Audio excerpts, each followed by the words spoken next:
अस्सलाम वालेकुम दोस्तों, आदाब। मैं मोहम्मद फैसल सारा बेटी अंबारी से। देखिए, हमारा प्रोजेक्ट 25 किलोवाट का लगा हुआ है। यहाँ पे 12.5 केवीए का 2 इन्वर्टर लगा हुआ और 5-5 केवीए की 8 बैटरी है। बैटरी 40 किलोवाट है और इन्वर्टर 25 केवीए है। और पैनल इस पे जो है तकरीबन 40 पैनल लगा हुआ है। जीनस कंपनी का ही पूरा सेट लगा हुआ है। और ये हमारा प्रॉपर वर्क कर रहा है एक लाइब्रेरी के ऊपर।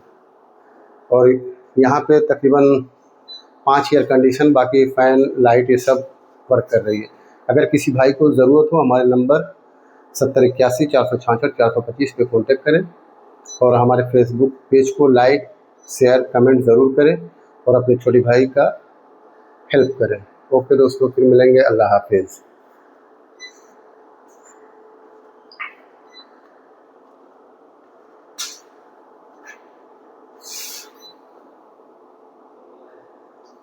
जाए